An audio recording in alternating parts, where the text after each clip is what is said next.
नमस्कार मंडळी, जय महाराष्ट्र। महाराष्ट्राच्या राजकारणातून महत्त्वाची बातमी। एकनाथ शिंदे एकाकी पडलेत की काय अशीच चर्चा आणि सध्या दिसलेलं चित्र हे असंच वाटू लागलेलं आहे।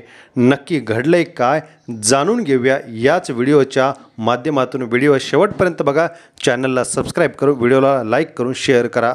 राज ठाकरे उद्धव ठाकरे एकत्र येणे शिंदेंसाठी ही धोकादायक बातमी। तर दुसरीकडे एकनाथ शिंदे यांना आता किती जणांसोबत आपली फाईट खेळायची आहे तेच बघूया।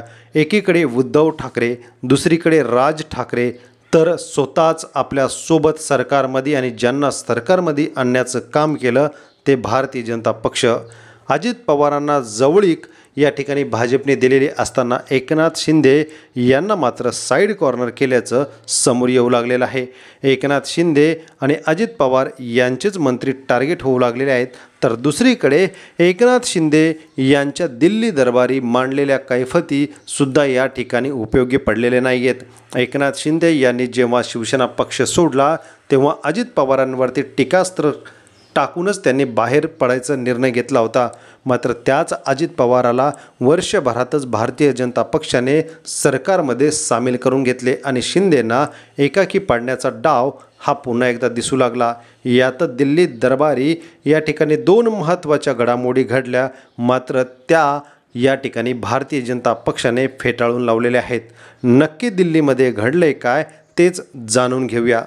एकीकडे एकनाथ शिंदे यांच्या सरकारमधलं असलेलं स्थान डगळमत असतानाच या ठिकाणी भारतीय जनता पक्षाने जे डाव टाकलेत त्यामध्ये रायगड जिल्ह्याचं पालकमंत्रीपद एकनाथ शिंदे यांच्या भरत गोगावलेनं हवं असताना, तर नाशिकचं पालकमंत्रीपद दादा भुसे यांना हवं असताना या ठिकाणी दादांना अतिशय जवळचं स्थान म्हणजेच आदिती तटकरे यांना रायगडचं पालकमंत्री पद जरी दिलं नसलं तरी मात्र या ठिकाणी 15 ऑगस्टचा झेंडा फडकवण्याचा जो मान पालकमंत्र्यांना मिळतोय तो आदिती तटकरेंना दिलाय।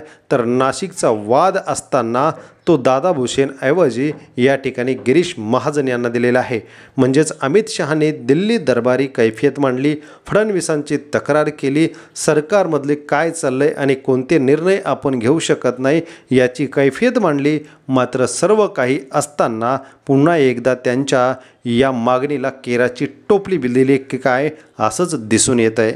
एकंदरीत जेव्हा ही यादी जाहीर झाली त्यामध्ये दादा भुसेंऐवजी गिरीश महाजन आणि रायगडमध्ये या ठिकाणी गोगावलेंऐवजी आदिती तटकरे यांनाच तो झेंडा फडकवण्याचा मान मिळाला जो पालकमंत्र्यांना असतो।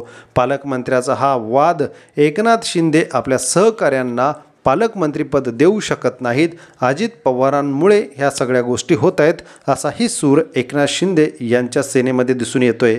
मित्रांनो, भारतीय जनता पक्षावरती विश्वास ठेवून एकनाथ शिंदेला पश्चातापाची वेळ आली आहे का हे कमेंट बॉक्समध्ये कमेंट करा व चॅनलला सबस्क्राईब करून व्हिडिओ लाईक करा।